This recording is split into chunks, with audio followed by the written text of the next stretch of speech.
সকল সরকারি চাকরিজীবীদের জন্য মহা আনন্দের খবর। মহার্ঘ ভাতার সুনির্দিষ্ট ঘোষণার দাবি সরকারি চাকরিজীবীদের। শিক্ষা.com পত্রিকায় এই প্রতিবেদনটি প্রকাশিত হয়েছে। বক্তারা সরকারি কর্মচারীদের বিভিন্ন বৈষম্যের কথা তুলে ধরেন। তারা বলেন, গত 10 বছর ধরে সরকারি কর্মচারীদের বেতন ভাতা বাড়ানো হয় না, কিন্তু দেশের সব সেক্টরে কর্মচারীদের বেতন বাড়ানো হয়েছে। 11 থেকে 20তম গ্রেডের কর্মচারীরা পরিবার পরিজন নিয়ে মানবেতর জীবনযাপন করছেন। গত 7 বছর ধরে বৈষম্যমুক্ত নবম পে স্কেল দাবিতে আন্দোলনের পরে বৈষম্য বিরোধী সরকার মহার্ঘ ভাতা প্রদানের কমিটি গঠন করেছেন, যার ফলে কর্মচারীরা আশার আলো দেখছিল।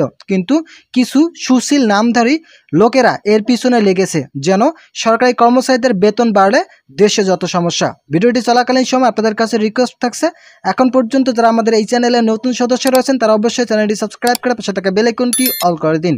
নিম্ন বেতনভোগী কত কষ্ট আছে তা বিবেচনা না করে তারা উপসচিবদের সুযোগ সুবিধার সঙ্গে তুলনা করে কর্মচারীদের বিপক্ষে কথা বলা হচ্ছে, যোগ করেন তারা। বক্তারা আরও বলেন, পত্রিকার মাধ্যমে জানতে পারলাম এখন মহার্ঘ ভাতা দেওয়া হবে না। যদি এ ধরনের কোনো পদক্ষেপ না হয় তাহলে কঠোর কর্মসূচি ঘোষণা করা হবে। প্রয়োজনে সারা দেশে কর্মবিরতির মতো কর্মসূচি ঘোষণা করা হবে। বক্তারা অবিলম্বে বৈষম্যমুক্ত নবম পে স্কেল দেওয়ার জন্য পে কমিশন গঠনের দাবি জানান।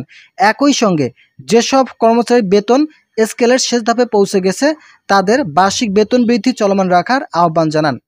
এ সময় অন্যান্যর মধ্যে উপস্থিত ছিলেন উন্নয়ন পরিষদের সভাপতি জিয়াউল হক, সিনিয়র সহসভাপতি আশফাকুল আশিকিনী, এছাড়াও 11 থেকে 20 ফোরামের সহসভাপতি মোহাম্মদ আলী, অর্থ সম্পাদক তরিকুল ইসলাম সহ সম্পাদক আনিসুর রহমান, মোহাম্মদ শাহ আলম, ঢাকা বিভাগ সাধারণ সম্পাদক আশিকুর রহমান, সিনিয়র সহসভাপতি রবিউল ইসলাম সোহাগ, মহানগরের যুগ্ম আহ্বায়ক মনির হোসেন, এছাড়াও কেফায়েত হোসেন সোহাগ সহসভাপতি রানা সহ অন্যান্য নেতারা উপস্থিত ছিলেন। তো যারা যারা সরকারি চাকরিজীবী রয়েছেন তাদের জন্য কিন্তু এই আয়োজন।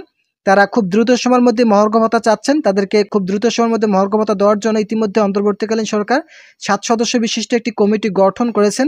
তো পরবর্তীতে মহার্ঘ ভাতার এই 7 সদস্য কমিটি থেকে কী ধরনের মন্তব্য প্রকাশ করবে, এই ধরনের আপডেট পেতে অবশ্যই চ্যানেলটি সাবস্ক্রাইব করে পাশে থাকা বেল আইকনটি অল করে দিন।